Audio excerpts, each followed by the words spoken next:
Gonzalo Prealé, al final de la disertación, hizo un diagnóstico y después puso al debate una serie de soluciones que él proponía, ¿no? Como diagnóstico, él dijo que hay un problema de enfoque y eficiencia. Eso fue lo que yo pude entender. Por ejemplo, dice que este gobierno, la inversión pública creció en un 1% y la planilla en un 63%. Que el Estado invierte 6 veces más en obras públicas que en asociaciones público-privadas, que son estos mecanismos de colaboración de los privados para obras públicas, para servicios públicos, etc. Que el Estado invierte 4.8% del PBI en obras públicas y 0.8% del PBI en APPs. Y que este gobierno, y ese es el peor dato, el más lamentable, no ha podido invertir 3.000 millones de dólares en promedio al año. Es decir, si yo les recito este sinfín de cifras, pueden parecer muy frías, pero a la larga se traducen en algo muy concreto, ¿no? Y es que si es que uno invierte al final en infraestructura, uno expande los mercados, uno facilita el comercio, uno hace que la gente pueda al final transportar sus productos de manera más fácil, se pueden acercar familias. ¿Por qué? Porque las distancias se acortan. Es por eso que invertir en infraestructura es muy importante y está muy ligado al desarrollo. Por ejemplo, ¿cuáles fueron las soluciones que propuso Gonzalo Prealé? Y además, en Afín es el año de la infraestructura social. Por ejemplo, él contó que en Inglaterra hay prototipos de escuelas, ¿no? Y dijo, imagínense si eso se trae aquí al Perú. Hay un prototipo de escuela para la costa, un prototipo para la sierra y un prototipo para la selva. O sea, en vez de cada vez que se quiere construir un colegio, en vez de que se esté viendo todo desde el inicio, de qué color la loseta, cómo va a ser el patio, el techito, ya está el prototipo. Por eso al final va a ser mucho más ágil la construcción, y si el sector privado puede colaborar en la construcción, en brindar el servicio y también utilizando el mecanismo de obras por impuestos, todo va a ser mucho más ágil.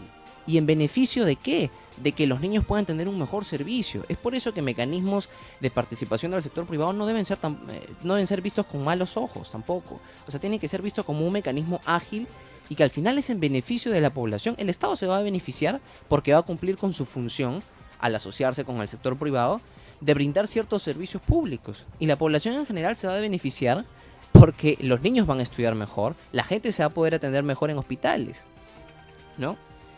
Y al final también decía que tenían que hacerse estudios de impacto regulatorio, ¿no? Y esto es muy necesario, y eso yo lo llevé en análisis económico del derecho, porque se tiene que evitar que se den normas que entorpezcan, que pongan piedras en el camino. Así que antes de legislar, tanto el Ejecutivo como el Legislativo, el Congreso, tienen que también hacer este tipo de estudios para ver si el impacto va a ser positivo o negativo. Y ya para finalizar, en mi mesa estuvo una persona muy muy interesante. Él se llama Rubén Lora. Él es presidente del directorio de Mota Engil, que es una empresa de ingeniería y construcción especializada en infraestructura minera y vial.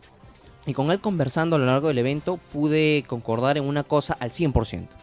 Y es que conversábamos que el próximo presidente tiene que tener liderazgo. ¿Por qué? Porque el problema en el Estado ya no es falta de plata, no, ya hay plata.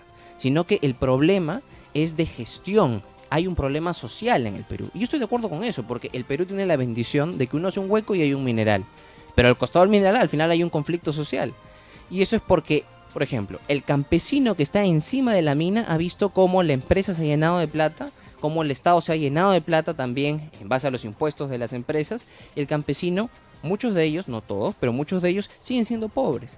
Es por eso, y ya para cerrar esta parte del programa, que ya se debe empezar, y hay que aprovechar en esta segunda vuelta, a debatir fórmulas como el canon comunal, que proponía por ejemplo Alan García, o el adelanto social, que proponía PPK, o incluso también debatir por qué no el derecho de propiedad también debería incluir el subsuelo, para fomentar la paz social, por ejemplo, puede ser una fórmula. Esto tiene que ser fruto de un amplio debate de políticos, empresarios, de la sociedad civil, de la administración pública, de las comunidades. Se tiene que generar consenso en torno a la solución.